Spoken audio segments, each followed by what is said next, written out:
My name is Ndutawambura. I am so excited to have you here on board. Thank you so much for tuning in.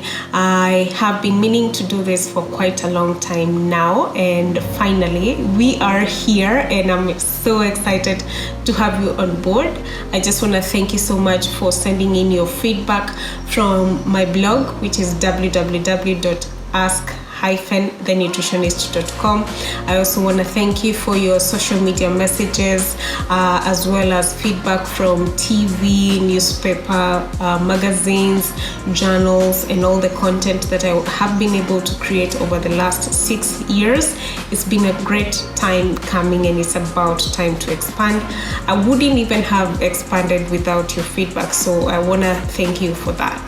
All right, so please subscribe already and put your notifications bell on, and you can be able to get all the videos that I will try and keep up and post pretty much every week. Hopefully I can be able to keep up, no pressure really. All right, okay, so I hope that you are doing well and you have been doing well, and I just want to go over a few essential nutrition tips for you to keep up with during this time, especially because we are all at home, we are all isolating and quarantining and social distancing and physical distancing, you know, all these things that we have to do to keep safe during this pandemic. So I want to just give you a few of these tips. So first of all, where are you buying your food nowadays?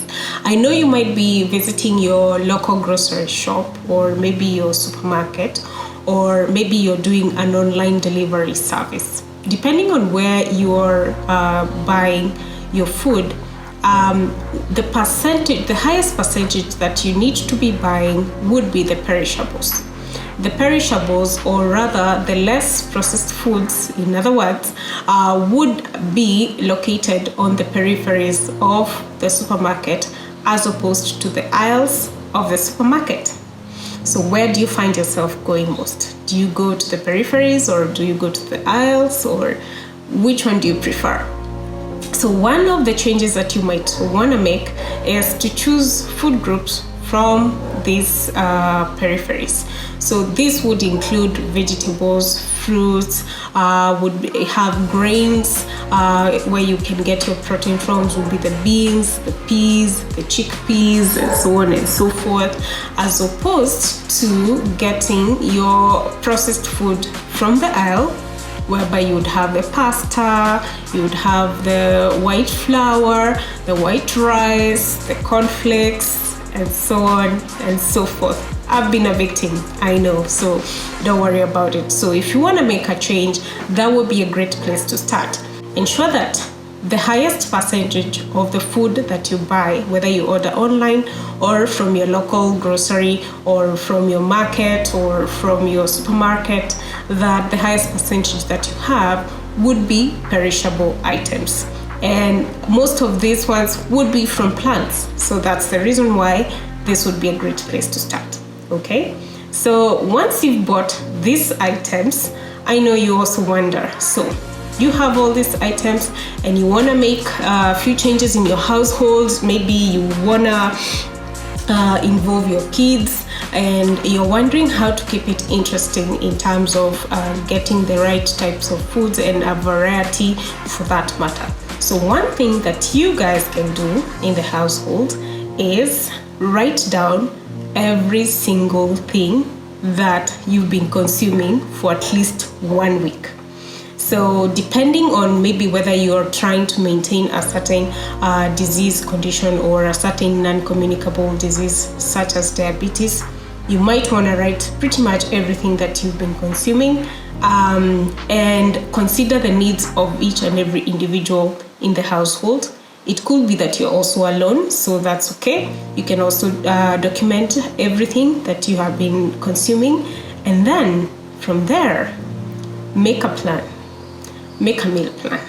So I have some general meal plans that I have on my website that you can buy and download and use them. These are pretty much general, and they do not, include any of those conditions that you may be trying to maintain. So you can head over there and check out some of this, and in case you want a customized meal plan, you can definitely send me an email and I'll be more than happy to go ahead and customize one for you. So once you make the meal plan, then try and stick to it for at least a week and see how that goes. See whether you have made any meaningful changes, and then be able to tweak that as the weeks go by. Okay? And in this case, you can also involve all the family members to prepare the foods. That way it's more interesting for you, and as you prepare and enjoy together, then it creates a sense of togetherness in the household. And this would actually work very well for kids. Kids right now can be very picky in terms of what they want to eat, because they've been used to a certain way of life, and being at home can be very difficult for them, and you can wonder what type of food to give them. So ensure that you can involve them in the meal preparation and in the decision making of what to eat in the household. That way they will not be rejecting so much of your food. Some of us might just be trying to become chefs right now, right? I know that. So, involve them and see how that goes. All right? Okay, so another thing that I would like to bring to your attention to is there is no scientific evidence that has been documented so far showing that any vitamin supplement is actually a preventative supplement towards the current coronavirus pandemic. So you got that right.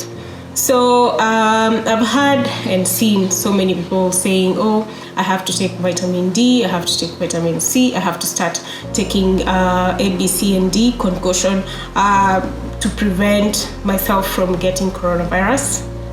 Well, that has not been documented yet. There are so many studies that are going on about what to use and what type of foods could be potential to use to improve or to prevent yourself from getting the flu. But these are all studies that just began the other day, and nothing has been firmly set on stone that this is it. Okay, so if you would like to go ahead and start self-medicating using a supplement, then I would want you to first run it by your doctor, a proper physician or a proper dietitian or nutritionist who would be able to understand your body mechanisms and then can tell you whether you need to supplement your food. Your body is actually accustomed to the natural forms of food. So your body easily absorbs the natural form of pretty much anything. So if you introduce it to an artificial form of a certain vitamin that your friend told you about, or you read about on a blog or any other site that is not quite certified, then it will get used to that artificial form.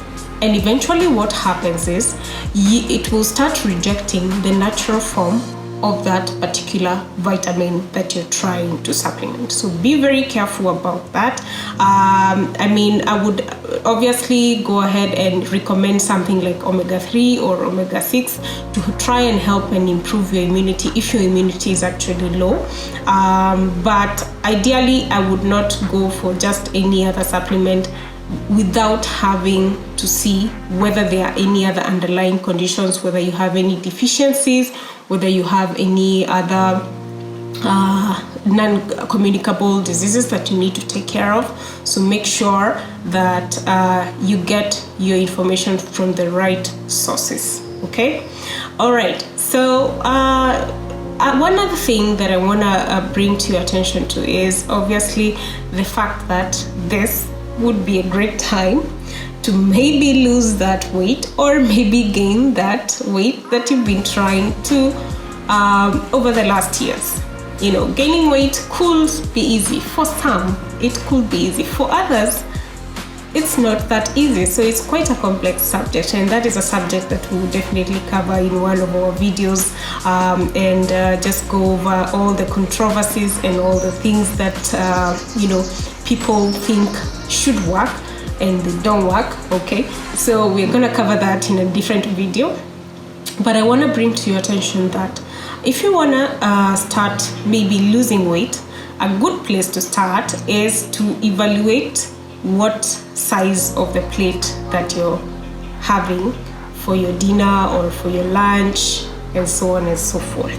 Okay? All right. So if you find that your plate could have a bigger dimension, or rather a bigger diameter than what you would prefer, then reduce it. Get another smaller plate and then divide that plate that you got into 3. So the first half you would have the vegetables, the other quarter would be carbohydrates, the other quarter would be protein. Remember, all these food groups on that plate should be mostly from plants, because that's what we prefer more, as opposed to having animal proteins on your plate. Okay, so it's okay to have an occasional fish, occasional chicken, occasional meat, but the preference here is obviously on the plant sources. Okay, so once you divide that plate, get a habit of serving your vegetables first, as opposed to serving your carbohydrates first. Okay, so ideally you would go for the kale, the broccoli, the cabbage, as opposed to going for maybe your mashed potato or your brown chapatis like we have in Kenya, and so on and so forth, or your brown rice. So once you do that, make that a habit, and in any case you should be able to see the results. The World Health Organization globally says that you need to at least lose weight at least half a kg per week. So if you find yourself that you're losing weight too much, either you might have joined in on a fad diet, which might be like keto diet, intermittent fasting, orthorexic diets, and so on and so forth. That is also another whole video that we need to cover together. So if you find yourself that you're in a fad diet, it's about time to stop it and begin something that is more sustainable. You need to have a diet that you can sustain for the rest of your life, and not just for a few days or a few weeks and then it stops, and then you gain back all the weight that you had lost before, and then it's no good because you keep going back and forth, and you need something that is more sustainable. All right, so make sure that you will be able to do that. Another tip is you need to start reading your food labels. I want to task you and ask you to go ahead and see how many of the ingredients can you pronounce from the processed food that you might have bought in the last couple of days. If you can at least pronounce 2 or 3, or you at least know what exactly they are, then big ups to you. But if you cannot pronounce either, then you need to get rid of that food. Because what happens is we have had a culture of buying so many things with ingredients that we don't even know what exactly they are. And without even understanding the caloric information of the food that we are buying. So make sure that you can be able to at least read 2 or 3 ingredients. And I usually say if a food has more than 5 ingredients that have been added onto it, which are artificial, then do away with that food group, obviously, and buy something much better. Like we mentioned before, you need to go for the natural forms of food, and you need to go for the perishables as opposed to the processed food. Okay, so as a rule of thumb, I always say please do not eat what you cannot pronounce, or what your grandmother would not identify as food, because what happens is that you get into that habit of eating that type of food, and eventually you develop other non-communicable diseases that you might even not want to have. Obviously, this is not even the time to start developing complications. We all know how complicated the health system is currently. All right.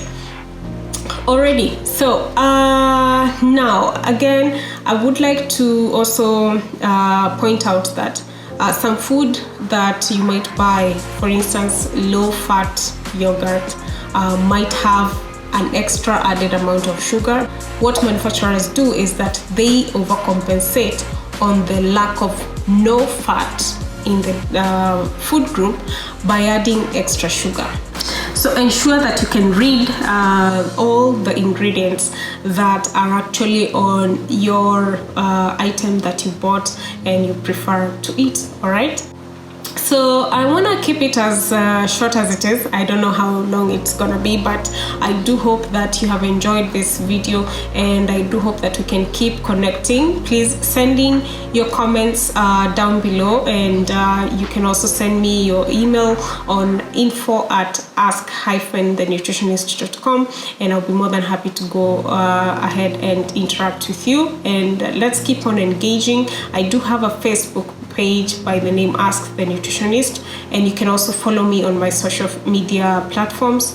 I am Nduta Wambura on all of those platforms, so please make sure that you can follow me, and we can keep interacting. All right, so I hope that you're keeping well, you're keeping sane and safe, and until next time, you are what you eat.